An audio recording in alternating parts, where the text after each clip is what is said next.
It's personal between me and you, and I'm going to do you some serious harm, you big stiff idiot. The Untouchable True School Sports Empire proudly presents something the boxing game's been missing. Hey, what's going on? It's your boy BT, and I came here to talk some boxing with the thousands of True School Sports subscribers. Now, this is the official Anthony Joshua versus Otto Wallin post-fight review, and the result of the fight is a dominant demolition job. The old AJ is back. 6-round stoppage for Anthony Joshua over Otto Wallin. So much I could say, so much I'm gonna say, but Pops, I'll start with you. Well, I'm very happy that Joshua came out there and made a statement. I really thought that Otto Wallin, after even listening to a decision to Fury, that would bring more confidence into the fight, that he'd be able to fight Joshua and beat Joshua. But Joshua thought differently, and he showed it tonight. He showed, where's he from again? Joshua, I forgot what city he's from in England, but he Watford. He came out here and he showed what he's all about, and this is why we have to see the fight. And I wish Joshua the best, and let's go. Yeah, I was very curious and skeptical. You know, I was a big believer before the fight that, you know, Ben Davison really can't train heavyweights because I wasn't a big fan of how he trained Fury. But I gotta say, man, the way Anthony Joshua was looking in there tonight, with the way he was probing and framing and working off of the jab, he looked like a big Devin Haney, and I mean that in a very complimentary way. I mean the Devin Haney that fought pro grade, that version of Devin Haney. He looked great. You know, he looked, every punch had an intention, every movement had an intention. There was a method to every last movement he had in the ring. And Otto Wallin, you know, good heavyweight. I believe he was 6 fights unbeaten since the Fury fight. Just came off a good win against Murat Gassiev. You know, he didn't have enough power to keep Joshua off of him, and once he got touched with you know, AJ was going to the body, to the head, left hooks, uppercut, I mean everything. It was. I felt like I was watching the AJ that fought Povetkin in 2018. It was like that AJ. Yeah. So it's great. I'm happy for him. It's a great demolition job, and I think with the way everything's played out, I mean, I feel like I've been talking about AJ versus Hrgovic for like 2 years now, almost. And that comes to reality. And with the way everything played out, it's actually to the point where there is no better option for AJ than Hrgovic, because that belt is gonna go vacant. Fury and Usyk have a rematch clause. They're gonna do the rematch. The IBF already mandated that if they do a rematch, their belt is not gonna be on the line for their rematch. So it's gonna go vacant. And Hrgovic, whom is the mandatory, will fight the highest rated contender, which is Anthony Joshua.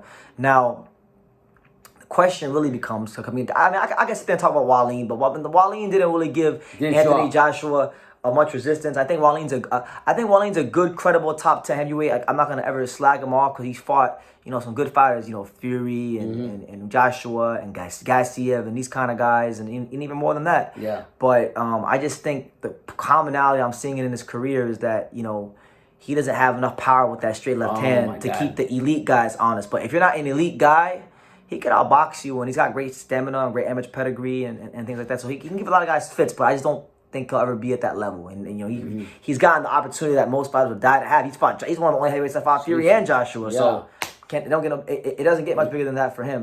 But as far as Joshua versus Hrgovic, I'm gonna say this. I'm glad AJ had this kind of a performance, because now people are gonna want to see him fight. Now, I actually think a lot of people are going to say that Anthony Joshua is going to beat Hrgovic, which is going to be amazing, because I've always said we will see the best Filip Hrgovic when he has that first fight where everyone thinks he's going to lose. You know, and look, I don't think I want to make myself very clear when I talk about Filip Hrgovic. I don't think he's just going to be a heavyweight champion. I think he's going to be a heavyweight champion that wins the belt and reigns for a long time. And I'm glad that Anthony Joshua looked like this, because when he beats him, and look, don't think that because Anthony Joshua looked like that, I'm gonna pivot off of what I used to always say about AJ. What I used to always say about AJ Hrgovic still stands. When they fight, it'll be AJ's last fight.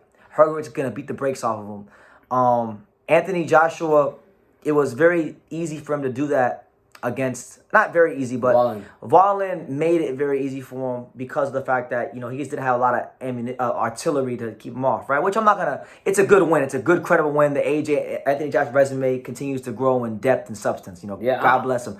But all that pinning and framing he was doing against a 6'7" Filip Hrgovic, I just don't. Listen. I don't see it being that kind of a fight where he's gonna be doing that, because if he goes to try to throw a straight right hand or makes a defensive error, Hrgovic has one of the best straight right hands in the business, in the heavyweight division. And I think that's where Anthony Joshua is going to have to get in the gym with Ben Davison, break down film, and figure out how is he going to not just defend, but neutralize and take away the right hand of Hrgovic. I'm going to say it like this. Great fight, though. Amazing matchup. Love the matchup. I'm going to say it like this. Excuse my language. I don't give a fuck who fights Hrgovic. Hrgovic's been sitting here patiently waiting for his not his freelance, but his meal. And now that it's arrived, if you think today was an appetizer, when he goes to these fights with Joshua or whoever it is, I feel sorry for them, and every motherfucker to turn him down. And I guess what we're talking about Hrgovic, I mean, I'm saying that you can say we're biased, but I'm just calling the way I see it. He had his fight today against Mark Demore. That was what it was. You know, there's not a lot to break down. Mark Demore was just there, a stay busy fight to keep him busy, get him a payday, and not ruin the mandatory spot. But you know, he fought Dempsey McKean earlier in the year. That was, you know, he's coming off of 2 fights before this where he boxed 24 rounds against 2 very tough, ranked, undefeated southpaws. So I feel like when you look at his professional experience, the criticism he got in the Zhang fight, the sparring he's had over the years, the amateur pedigree, there is no heavyweight in the world, I feel, that is ready to fight for a heavyweight title more than Filip Hrgovic. And I'll tell you this, man. People like to always slate Anthony Joshua. If Anthony Joshua, by any case of the matter, if he somehow was able to be victorious and take Filip Hrgovic's O, then in my opinion, he goes from being a guy that maybe you could say is a borderline Hall of Famer to me, in my eyes, he's now at that point a first ballot Hall of Famer. You could say he's a champion, you know. So much respect, you know. Just a big fight for the division, a great fight for boxing. Yeah, and I would say like this: this guy's been waiting for a long time. So if you think that any opportunity he's gonna get to get that big shot and those big belts, he's gonna fold. You absolutely. One thing I will say though about AJ is when AJ puts them together, AJ's got great hand speed. No. I could see pockets of that fight if they exchange. I could see Anthony Joshua's hand speed maybe giving Hrgovic some problems. I mean, there are some things to work. Like, he's still Anthony Joshua. He's still multiple-time division, multiple-time heavyweight champion. He's been around the block. He knows how to win big fights. And it's actually Hrgovic who's got to prove himself on that level. And he's going to. He's going to come out here and he's going to do that. You know why he's going to do that? Because he's been waiting so long to get this opportunity. And if you think he's going to fold, I'm sorry to tell you, that ain't happening. I think AJ will bring it out of him. AJ's quick, got fast, got punches, got power, got all this. But Fred Flintstone, you ever watch Fred Flintstone when he got the bat? Yeah. He hits him.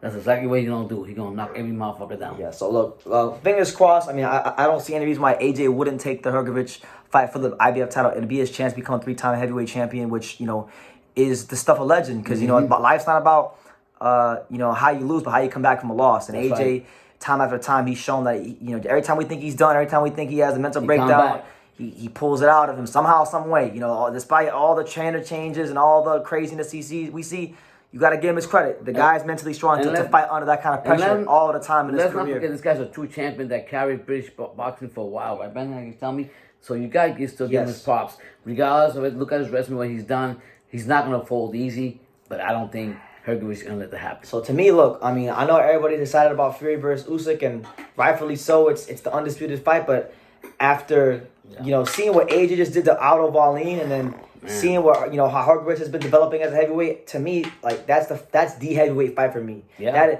That's one, like, I'm more than sure it's going to be in Saudi. I mean, because that's where everything's going now. Yeah. It looks like I may have to find a way to go to Saudi for that fight, because I got to go support my man Filip Hrgovic, because I've been banging the drum for him for a long time, and I hold. You're not gonna miss it. All my words, I hold true to them. Just because AJ looked good against Wallin, I hold true to them. When they fight, I hope Anthony Joshua enjoyed his career, because it's going to be his last fight, and I'm going to leave it at that. Anyways. Leave your comments down below. Make sure you guys take the time to subscribe. And like I say in every single one of these videos, you can love me or you can hate me, but I'm just a kid from Dang It. So until next time, take it, guys. Thank you for watching another video on the untouchable True School Sports Empire. For more great boxing content just like this video, click right here and make sure you subscribe. Much love from sunny South Florida.